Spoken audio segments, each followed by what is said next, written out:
Mike Goodell. My co-host is Phil Vallone. And my co-host is George Caston. And he's also going to be the musical artist today. That's a big game for these turkeys, people. One day, I hope you move up from co-host to co-host. Oh, he's going to bump me, huh? It's not who you know. It's the industry. It's who you know when it comes to the co. What do you got to say, Mike? How's life treating you, Good man? today, Doc. Today was nice, relaxing. Really? This is Sunday here in Western New York. It's football season, and you watch football. Yes? No? I walked to the third quarter, then I came here to work. Oh, work. Yeah, really. It is work. All right, onward to the fight. Mr. Phil? Enjoyable. What's up, brother? Hey, I Talk to me. soaked up some vitamin D. I was out there shoveling some snow. Very nice. Today, fresh air and all that good stuff. Far out and groovy? Yeah, oh yeah. Mr. George? Talk to me. I actually did my shoveling last night at midnight. I shoveled my driveway and sidewalk, my neighbor's sidewalk and his steps because he has to get up early. So I did it as a surprise for him because I like to help him out. And today I sat and watched Eli Manning single-handedly lose the game for the New York Giants. Oh, those bastards. They were supposed to win that game, but he was off his game. While you're bitching, I want you to tell us about people that compact the snow with small ATV, four-wheel drive type four-cycle engines driven by white people. That doesn't happen in this area, does it? It does. Let me share this with you. There is some person who owns a vehicle like Mark just described with 4 fat wide tires, okay? It's always white people. Never Right. black people do it. It's always white. No, because, well, I think black people are smart enough to go out and then do something They're like smart that. enough to stay They're smart home. enough to stay home and not do stupid things like this. Like us. But this guy goes out with this four-wheeler up the sidewalks and basically compacts the snow so that it's harder to shovel.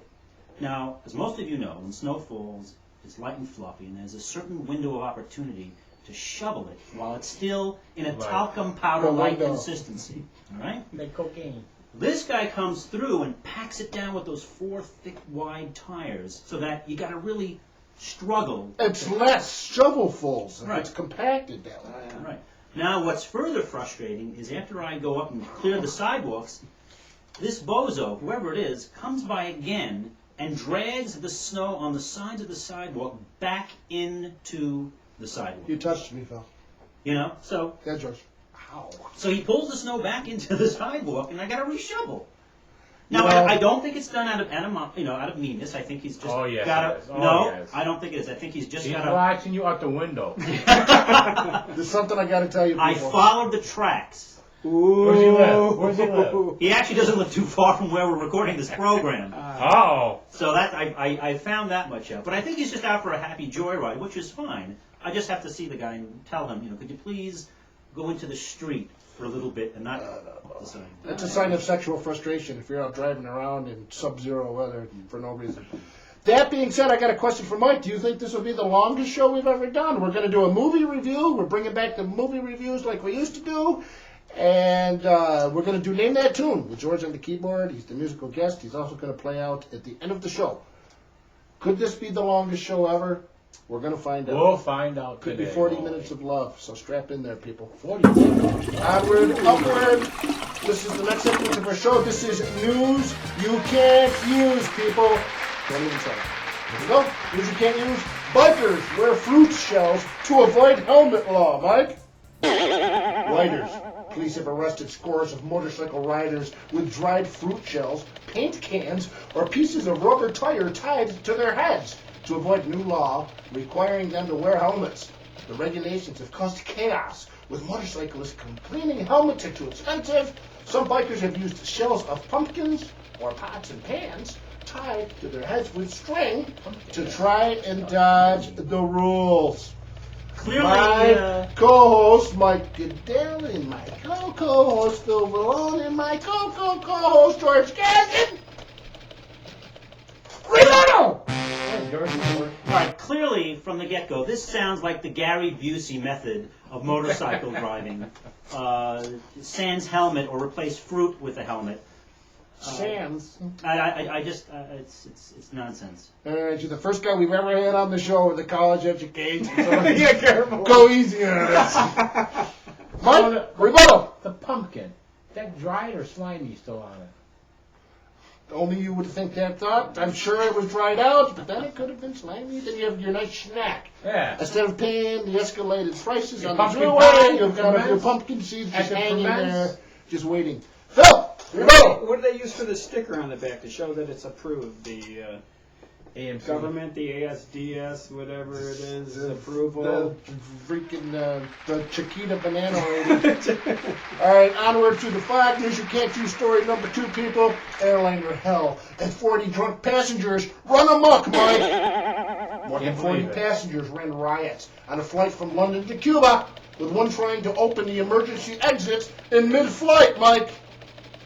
On the flight, they were drinking heavily, smoking in their seats, and ignoring instructions from the crew. The passengers, thought to be from Ireland, are said to have run amok on the flight. They are alleged to have caused more drunken mayhem at the hotel. Oh, can I say? My co-host Mike Cattell and my co-host Overlone and my co-host George Gaston. Mike, Rebuttal! are you smoking a Mind cigarette? Yes. Why? I'm imitating the story. Oh, Smoking okay. on the plane. He's minding it. Gotcha. Okay. He tries to extrapolate with interpretive dance and other things that are supposed to enhance the show. Whether they do, we don't know. Okay. All right. Anyways, rebuttal. Airliner hell. 40 drunk passengers. Mike, has this ever happened to you? Would you have been one of the people drinking or one of the people PO'd? Drinking. Whoa. What's the old story? What's Yes. the difference between the Irish people, right? They're Irish, right? What's the difference between an Irish wake and an Irish wedding? I don't know. One less drunk. Joke of the day comes early today. Rebuttal, Phil? Talk loud. I Talk can't loud. beat that. Hey, that's just wonderful. Go ahead. A reference to this story, it really has a lot to depend on what type of aircraft 40 people are stuck on. Okay? Yeah. If you're small on, one, yeah, if you're in like an A10 Airbus, A Zeppelin. then it's not so much as a ride as people just bumping into each other. But if you're on a 757, then you got some room to run around. Now, personally, I would not be the person drinking or the person smoking. I'd be the person with their You'd foot be out. playing the keyboards for him. I'd be the person Yeah, with their you're doing some entertaining. Cha-cha-cha. Uh-huh. I would be the person with their foot out in the aisle, so that once they trip, you'd have a domino effect, and there'd be less of a chance of someone getting to the emergency door doing something stupid like trying to open it. Yeah, that part was a little Yeah, I scary. guess. Because if one person falls, it's like boom, boom, boom, boom, boom, boom, like a domino effect. They're Yeah, stuck in very the aisle. I hear you. You have a little extended chaos work in there. You're in that confined space with that many people that really don't know what they're doing.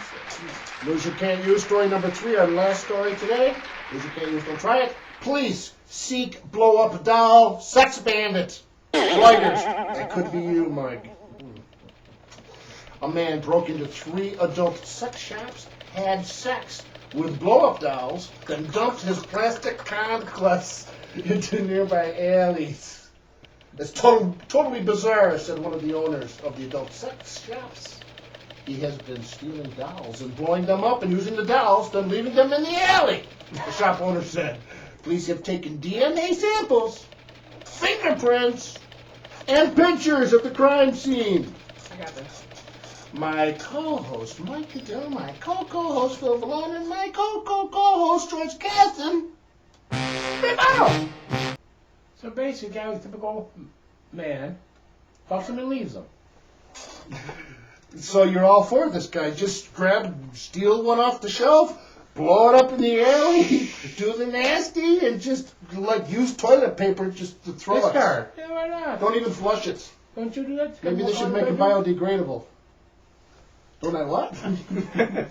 After the deed's done, you walk out and go home. No, that's not what I do.